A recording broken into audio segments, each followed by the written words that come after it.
Ça c'est sûr, c'est dans les BPF. En plus, on s'est pris une pilule en inspection sur le sujet, il y a 5 ans. Mince, je trouve pas. Mais c'est sûr que ça y est.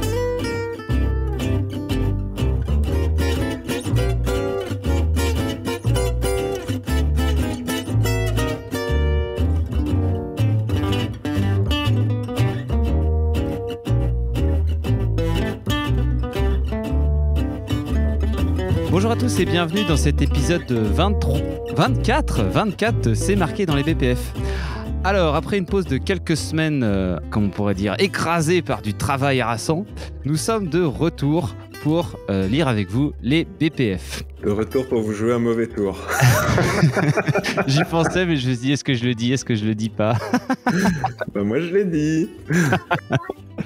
Alors, on va commencer cet épisode par une question auditeur que Mélanie a reçue. Alors Mélanie, je te laisse la main pour la question.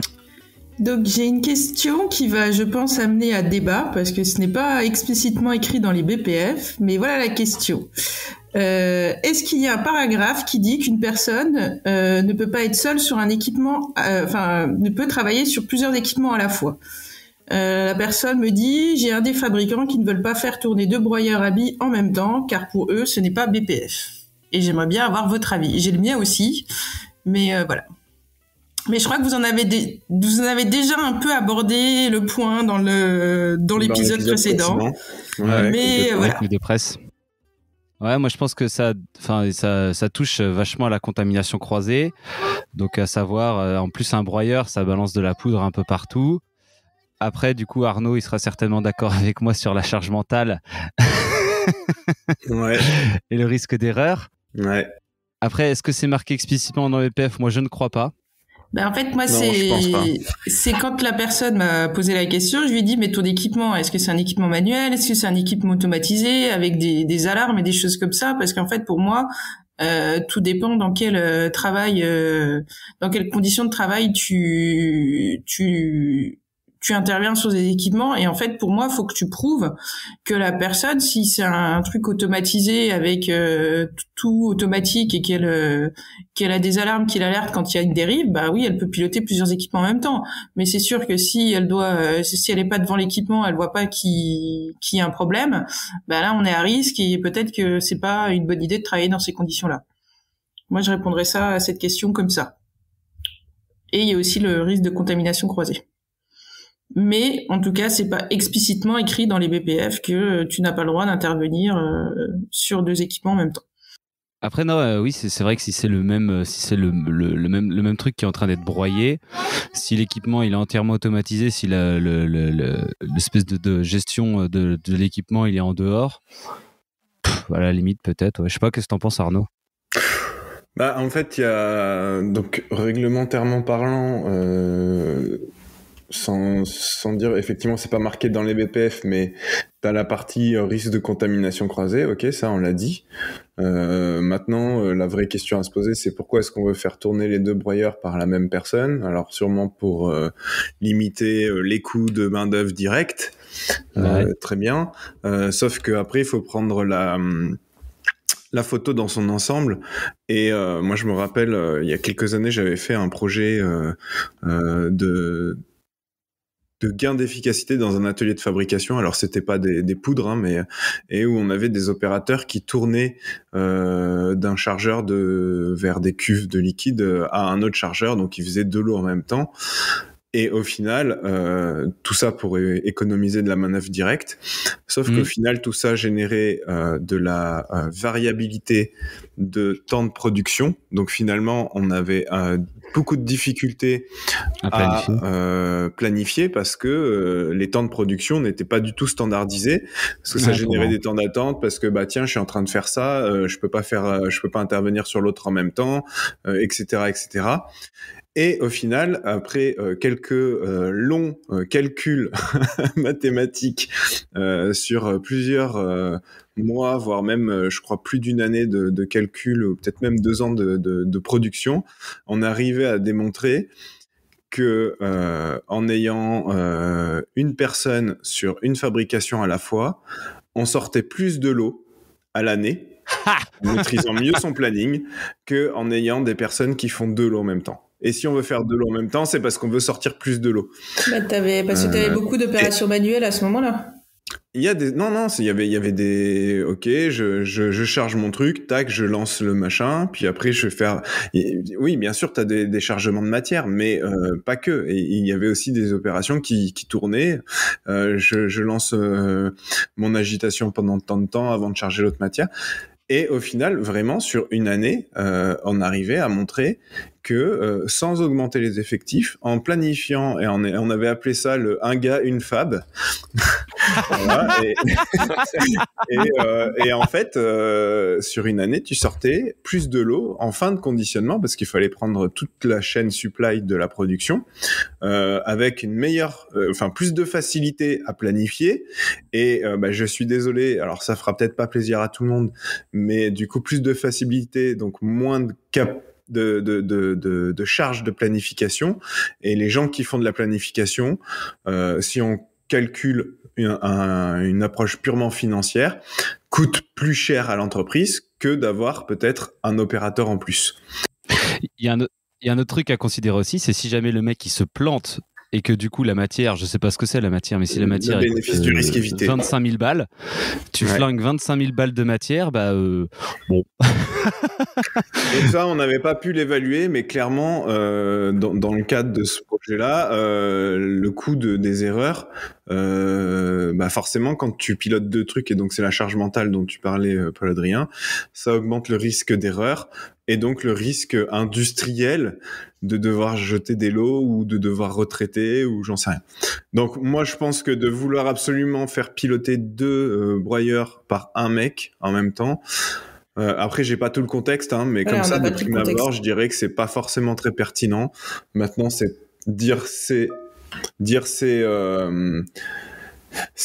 BPF de ne pas faire 2 en même temps, je pense que c'est une erreur. C'est pas écrit noir sur blanc dans les BPF, mais malgré tout, je suis pas sûr que ce soit très pertinent. Mais moi j'avais une autre expérience où en fait on travaillait. Les opérateurs travaillaient sur plusieurs lots en parallèle parce que c'était des process très longs sur plusieurs jours. Et en fait, ils faisaient du pilotage parce qu'ils intervenaient au niveau des équipements, donc ils avaient une supervision où ils voyaient tous les lots, toutes les cuves, tous les statuts où ils en étaient. Et en fait, ils pilotaient plusieurs lots à la fois. Mais là, parce que l'équipement, il le permettait, il avait été designé comme ça. Et aussi parce qu'on était sur des process très très longs. Quand je dis des jours, il y avait des lots quand on les lançait, ils duraient 1 semaine. Donc tu pouvais pas non plus dire j'attends d'avoir fait le premier pour commencer le deuxième pour faire le troisième, quoi. Et les choses se faisaient en parallèle parce que tu partais d'une étape et après tu partais sur d'autres.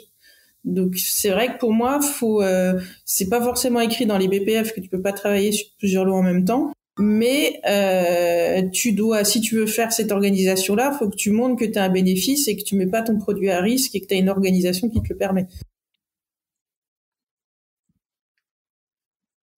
Donc au final, la réponse, c'est pas forcément marqué dans les BPF, mais il faut faire une évaluation fine, aussi bien économique que technique que pratique et que qualité, pour pouvoir faire ce dédoublage. Oui, et c'est en même temps que tu dis ça, on sait très bien que cette analyse, elle sera pas faite.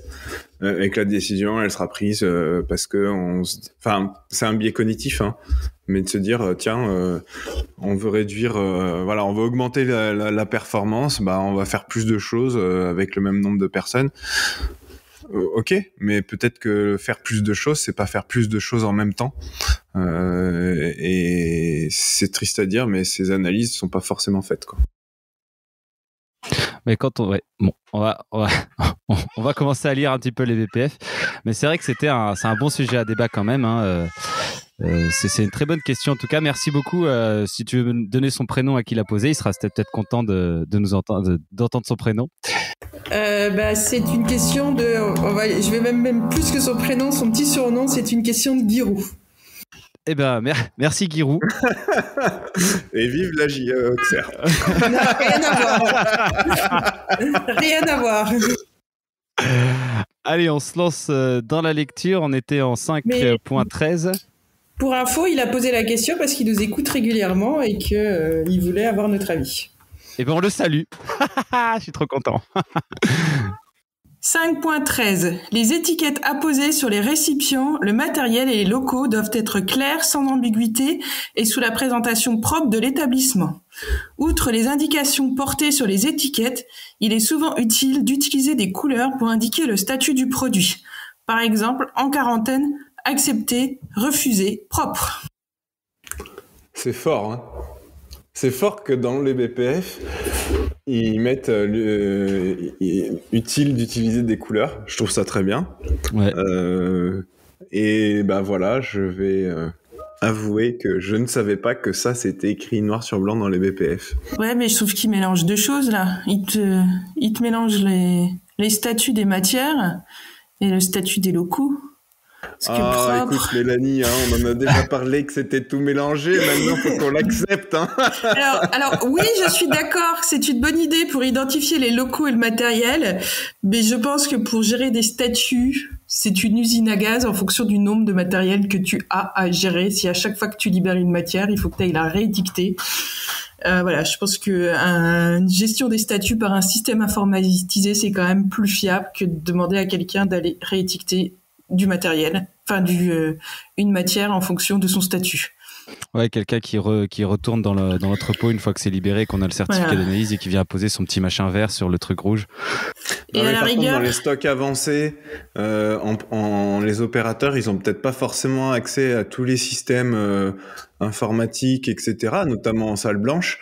L'étiquette, je pense que là, elle est nécessaire, quoi. Mais ça demande une certaine gestion et une rigueur pour bien penser à le faire, surtout quand tu as une matière qui passe de accepter en quarantaine ou refuser, c'est celle-là où il faut pas se louper, quoi. Mais c'est marrant aussi parce que maintenant qu'il y a les statuts informatiques, et ben cette histoire de couleur, elle a quand même pas mal disparu. Surtout pour les statuts acceptés, quarantaine, refusés, mais par contre propre et sale, là par contre, ça on peut utilise être intéressant. Parce que comme tu l'as dit, effectivement, il y a toute cette gymnastique de retourner dans l'entrepôt où c'est grand et c'est difficile, tandis que propre et sale, là du coup tu les as toujours à la main et les opérateurs ils peuvent les changer facilement, quoi. Article intéressant. 5.14. La bonne exécution des connexions entre les conduites et les autres appareils utilisés pour transporter certains produits d'une zone à l'autre doit être contrôlée. Ça, c'est trop marrant aussi. Je savais pas que c'était là, ça. Bah ouais, c'est ce que j'allais dire. Ça, qu'est-ce que ça veut dire doit être contrôlé? Bah, je sais pas trop. Et pourquoi? Qu'il n'y a pas de fuite. Et pourquoi? Que t'as pas de fuite, que tu fais la bonne. Après, ça peut être un contrôle. Pour moi, ça peut être pareil. Ça peut être quelque chose que tu peux avoir une sécurité. Soit des codes qui s'adaptent pas pour des connexions que tu dois pas faire, ou alors pareil, avoir des sécurités que tu peux lancer ton transfert que quand la connexion elle est bien détectée par le système. Ouais, ça c'est quand elle est pas mise du tout, mais les fuites, tu vois, les fuites. Ouais, mais tu vois, enfin, on en revient à notre échange. Enfin, on revient souvent à ça. Hein.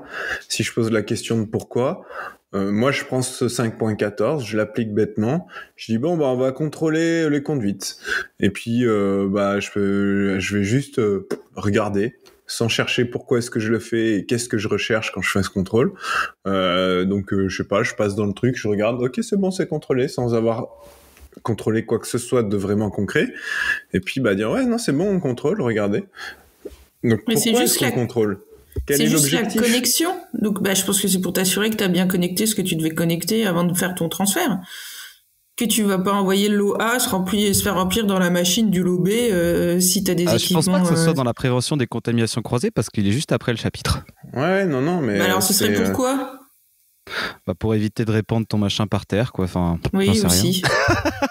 C'est un peu une contamination croisée. Non, mais, donc, vous voyez, le pourquoi. Pourquoi est-ce qu'on contrôle? Qu'est-ce qu'on attend?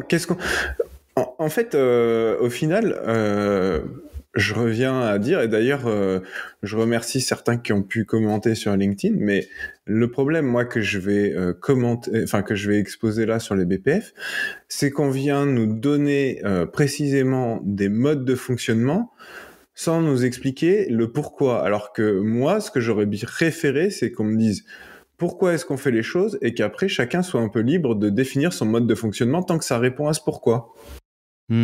Le titre du chapitre parfois répond à cette question, tandis que là, c'est généralité, donc là, bon, bah voilà.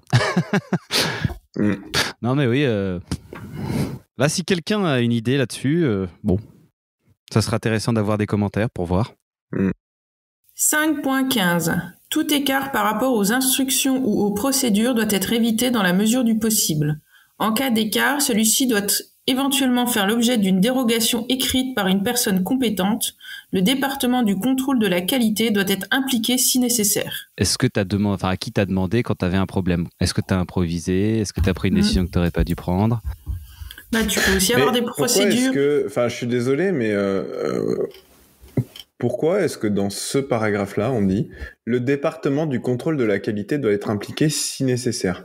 On parle du département. Alors, contrôle qualité, c'est Q, ou contrôle de la qualité, c'est la Q.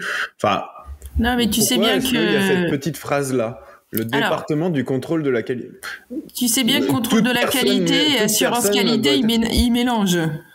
Oui, non, mais je pense qu'en 2022, ça serait peut-être temps de plus mélanger. Oui. C'est clair. Non, mais c'est vrai, quoi. Et pourquoi est-ce que ce département-là, de toute façon, si tu as une dérogation, l'assurance qualité doit être impliquée, à mon avis, doit l'autoriser à un moment donné. Et puis, c'est pas que l'assurance qualité, c'est toute partie prenante doit être impliquée si nécessaire, en fait. En fait, j'allais te dire, pour moi, le si nécessaire, c'est parce que tu peux définir dans tes procédures, en cas de problème, quelle est ta marche à suivre et avoir déjà un premier niveau de gestion de tes anomalies. Mais ça veut dire que là, dans ce cas-là, tu es plus en écart avec une instruction ou une procédure si tu l'as mis dans une procédure. C'est ce que j'allais dire, c'est que ça enlève la première partie et que voilà. Mais après, qu'est-ce qu'ils disent? Peut-être parce que personne compétente. Remarque non, parce que si maintenant tu tournes de nuit ou en décalé, t'as des systèmes d'astreinte, donc tu peux aussi contacter une personne de l'assurance qualité. Donc je ne sais pas pourquoi il y a cette phrase-là. Le pharmacien d'astreinte qu'on a choisi le mec de la supply fournisseur, et du coup c'est tombé sur lui parce qu'il avait le titre de pharmacien. On l'appelle pour dire qu'il y a un problème stérile en injectable. Mettez le produit en sécurité, on verra ça demain matin. Hein. Moi je te dirais que j'avais une entreprise, j'avais demandé qu'ils savent pas qui ils appelaient. Parce qu'en fonction de qui était, ils appelaient ou ils appelaient pas. Et c'est aussi pas normal. Ah, ça, c'est une bonne idée, ça, tiens. Mais en même temps, ils auraient pas dû choisir. Qui a le droit d'être d'astreinte, etc. Parce que des fois, tu fais un peu avec ce que t'as, parce que sinon, c'est toujours le même. Voilà, c'est ça. Et ça peut être comme dans certaines entreprises assez lourd comme gestion. Mais voilà, on avait proposé moi, personnellement, j'avais proposé qu'ils savent pas qui ils appelaient. Comme ça, il n'y a pas le côté de « Ah non, lui, il saura pas m'aider, donc je l'appelle pas. » Oui, qu'on t'appelait tout le temps? Non, même pas. Enfin, je te dirais, une fois, on m'avait appelé en pensant que j'avais 10 ans de boîte, j'avais géré des devs, mais j'en gérais plus à ce moment-là. Et la personne, elle m'appelle en m'appelant en me disant au fait, tu sais quel produit on fait sur cette ligne-là? Et je fais « Non, mais quand même, je sais, hein, donc parle-moi de ton problème et remets pas en cause mes compétences, quoi. » Ouh. Je l'avais pas dit, mais je l'avais pensé très fort. Et sinon, moi, ce que je veux dire, c'est ça se trouve, le département de contrôle qualité doit être impliqué si nécessaire. Ça se trouve, c'est juste, n'hésitez pas à faire des analyses en plus, quoi. Ouais, mais encore une fois, en fait. Pourquoi préciser spécifiquement pour le compte? Parce que n'hésitez pas à faire des IPC complémentaires. Donc la production peut être impliquée si nécessaire.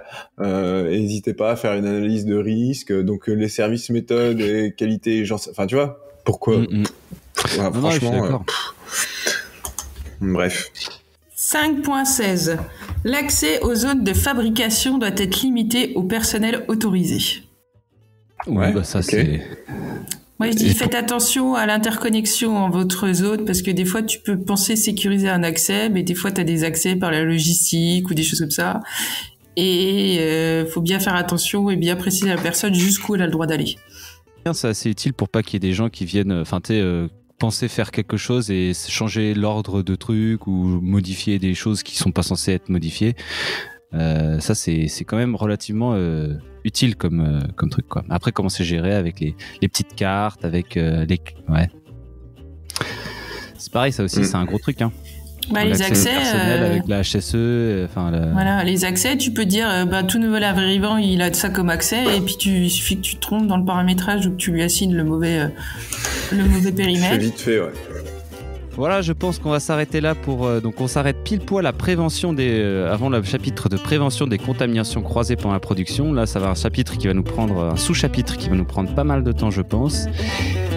Et si vous avez des questions, n'hésitez pas, et on se retrouve bientôt pour un prochain épisode.